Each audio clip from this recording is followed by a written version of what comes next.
कहते हैं दादा, दुख में सुमिरन सब करे, सुख में करे न कोई। और जो सुख में सुमिरन करे तो दुख काहे को हो।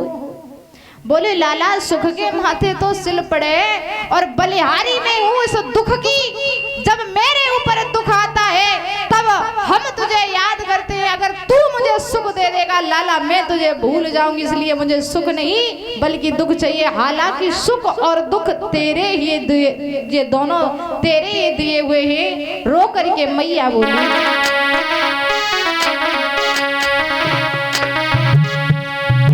कि सुख भी मुझे प्यारे हैं लाला, दुख भी मुझे प्यारे हैं। छोड़ो मैं किसे भगवन, दोनों ही तुम्हारे। छोड़ो मैं किसे भगवन, दोनों ही तुम्हारे।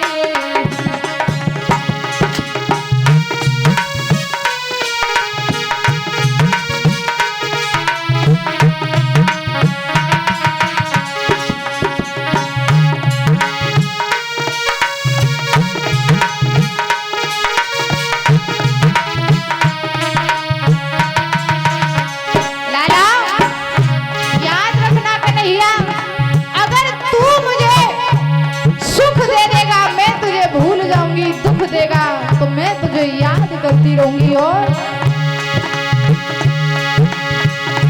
सुख दुख ही जीवन की गाड़ी को चलाते हैं।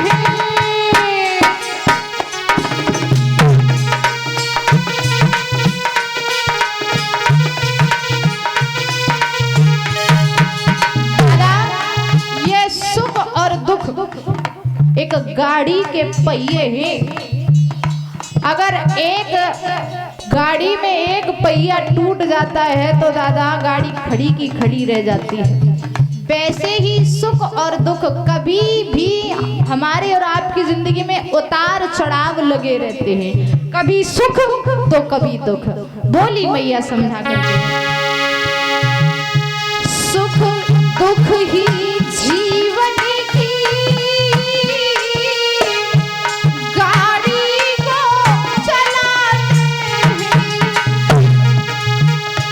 सुख दुख ही हम सबको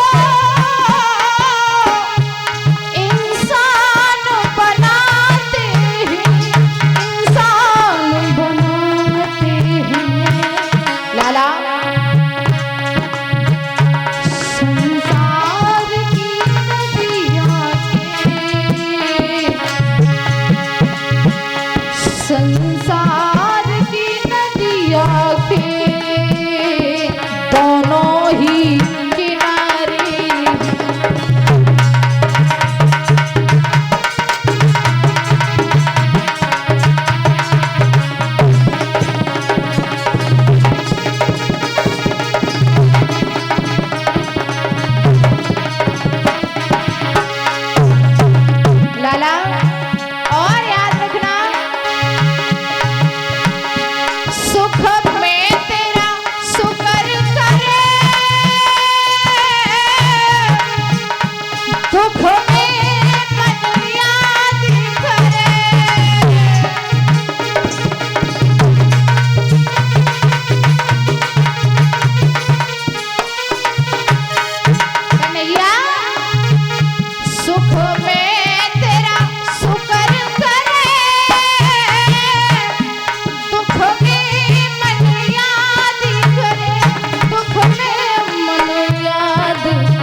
मेरे भैया, आंखों में आंसू भर के मैया द्रौपदी और कुंती ने जवाब दिया, लाला तू मुझे बस दुख दे दे और मुझे कुछ भी नहीं चाहिए। माधव ने जवाब दिया है, मैया मैं तेरे सुख में भी तेरे साथ हूँ, तेरे दुख में भी तेरे साथ हूँ, मैं कभी तुझे अकेला नहीं छोड़ूंगा। आज भगवान कन्हैया ये वरदान दे करके जैसे ही द्वारिकापुरी को चले तो भगवान का थोड़ा चेहरा निराश हो गया, उतर गया। भीम ने पूछा, जवाब दिया, माधव आप जा रहे हो, अब हमें अच्छा नहीं लगेगा, लेकिन एक बात बताओ, जाते जाते तुम्हारा चेहरा ये मुरझाया क्यों गया? आंखों में थोड़ी आंसू भर के, चेहरे पर उदास, होठों पर थोड़ी नम लेकर के बोले हैं माधव कि मैं जा रहा हूँ और द्वापर का अंत समय है, कलयुग आने वाला है, और कलयुग में जब कलयुग आएगा तो इस कलयुग में महाराज इतना उपद्रव मचेगा कि बाप बेटी को नहीं देखेगा, भाई बहन को नहीं छोड़ेगा, इतना पाप बढ़ेगा, इतना पाप बढ़ेगा कि महाराज रिश्तों को छार छार करने वाली ऐसी हमारी बहनाएं हो जाएंगी, ऐसी हमारी माताएं हो जाएंगी कि पर पुरुष पर अपनी नजरें रखेंगी, अपने पति को मार काट करके दरिया में बहाएंगी। ऐसा महाराज समय आएगा। और महाराज ये बात सत्य है। आज आप कहीं भी किसी भी शहर में देख लीजिएगा, किसी भी शहर में देख लीजिएगा, अभी कुछ दिन पहले महाराज आपने सुना होगा मुस्कान, जिसने अपने पति को छोटे छोटे टुकड़ों में काट करके ड्रम में भर दिया। और ऐसी एक मुस्कान नहीं, उसके बाद कई एक ऐसी मुस्कान पैदा हुई कि किसी ने महाराज खिचड़ी में जहर दिया अपने पति को, तो किसी ने महाराज सपेरे से मिलकर के अपने पति को सांप से कटवा लिया। अरे यहाँ की बात छोड़ो, अभी ताजा खबर हम आपको बता रहे, हमारे इधर किसनी क्षेत्र है, आप शायद जानते हो या नहीं, किसनी क्षेत्र कुसमरा के पास में एक बहन ने खुद अपना भाई मरवा दिया, बहन ने खुद अपना भाई मरवा दिया। महाराज ऐसा कलयुग आ गया है, न पत्नी पति को देख रही है और पति न पत्नी को देख रहा है। भाई दूसरे की लड़कियों के चक्कर में पति भी अपनी घरवालियों को मार रहे हैं। ऐसी बात नहीं है कि लड़कियां ही केवल मार रही हो, लड़के भी अपनी घरवालियों को मारे जा रहे हैं। भैया जैसे इतनी बात सुनी है कि कलयुग में कोई किसी को समझेगा नहीं, रिश्तों को हमारा शर्मसार कर दिया जाएगा। तो भीम ने जवाब दिया कि बताओ हम क्या करें, क्या करें हम ऐसा जिससे महाराज हम इस कलयुग से बच सकें। तो जवाब दिया है, आप एक काम करिए, आप पांचों पांडव, मैया द्रौपदी और जितनी गोपिकाएं हैं इन सबको ले जा करके आप हिमालय पर्वत पर गलने के लिए चले जाओ। आज भगवान कन्हैया की बात मान करके महाराज पांचों पांडव, मैया द्रौपदी, गोपियों को लेकर के चले हैं हिमालय पर्वत पर गलने के लिए। बेटा परीक्षित के सर पर ताज रखा, जवाब दिया आज से आप हस्तिनापुर के राजा हैं और हमारे जाने के बाद आप कोई ऐसा काम मत करना जिससे प्रजा नाराज हो जाए। मेरे भैया बेटा परीक्षित को राजा बना करके चले हैं पांचों पांडव। तो माने कृष्ण की बात, अरे अर्जुन ने कदम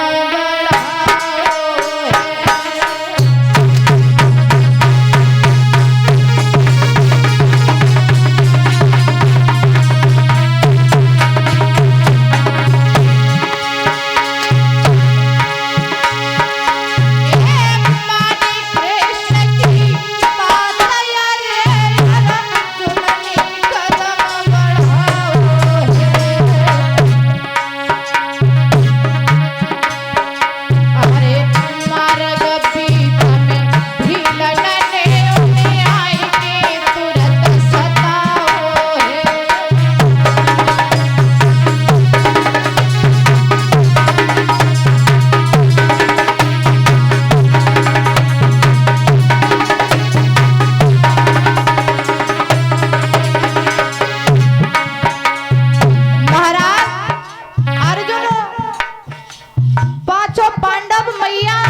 द्रौपदी और गोपिकाओं को लेकर के रास्ते में पहुंचे, लेकिन महाराज जाते जाते अर्जुन को घमंड हो गया, और जिस किसी को घमंड हुआ वो दादा पतन की तरफ गया।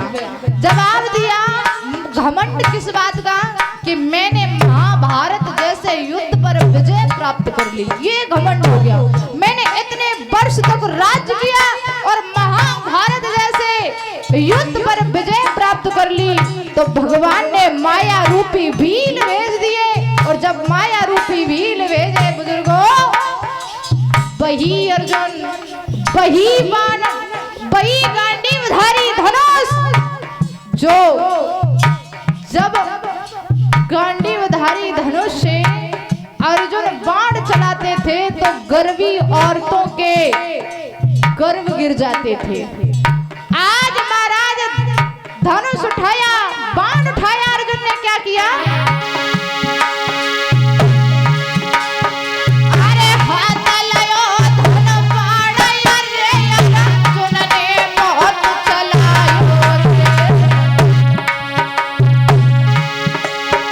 ए हाथ लियो धन बाण, अरे अर्जुन ने बहुत चलायो है, और तीन लोग को विजय करैया दुखा मनैया हो है।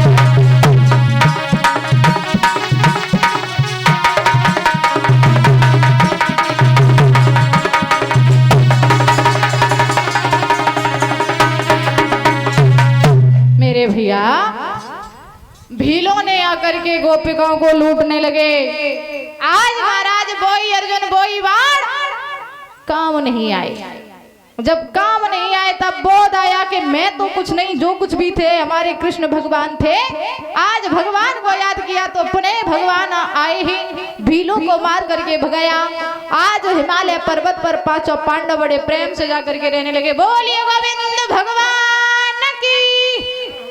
दादा 5 बज चुके हैं, यहाँ से आगे की कथा कल आपको सुनाई जाएगी। परीक्षित को श्राप लगेगा कल परीक्षित श्राप है। सुबह के वक्त और शाम के वक्त बड़ी ही सुंदर कथा है ध्रुव चरित्र की और प्रहलाद चरित्र की।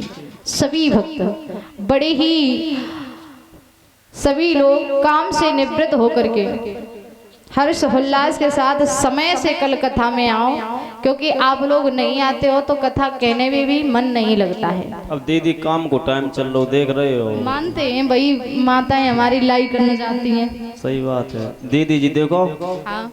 जो पियरे कपड़ा पहने बैठे जो बहुत अच्छे महाराज आते, इनकी शादी आई, इनने दहेज मांगू 5 लाख रुपया। हाँ। और जगह एक मारुति चाहिए मुझे। हाँ। तो बिटिया ने जकई है कि हमें दहेज चाहिए पिताजी। मैंने कही बताओ बिटिया का दहेज में, क्या 2 ड्रम 1 ड्रम और 5 बोरी सीमेंट। तो जकई हमें ऐसी शादी की जरूरत नहीं है लला, ताकि बारे ने पियरे वस्त्र धारण कर जगह भगवान को भजन में कह रहे अगर शादी करो। पहले के जमाने में सासें सोचती थी, बिटियां सोचती थी पता नहीं सास कैसी मिले।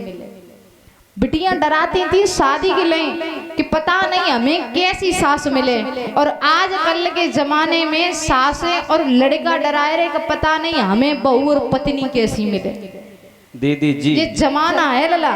दीदी जी हाँ। पहले लड़कने की परीक्षा हो रही थी, लेकिन अब लड़का की परीक्षा बंद हुई। अब हमारी बहन की परीक्षा हो रही है।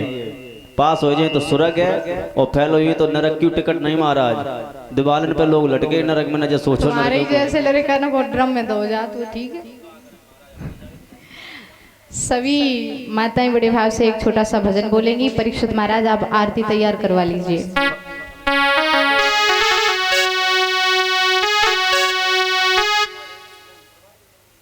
अच्छा एक बात बताओ, आपके यहाँ भागवत में कोई माताएं बहनें डांस नहीं करती हैं? संज्ञा खूब डीजे की धमक पड़ी थी रात में जब कलश यात्रा हो रही थी। एक नजर हम खूब देख रहे थे।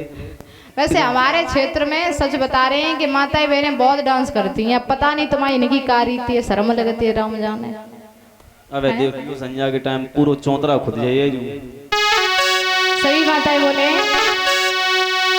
कि बेदर्दी खबरी मेरी चोना लई, मेरे रसिया खबरी मेरी चोना लई।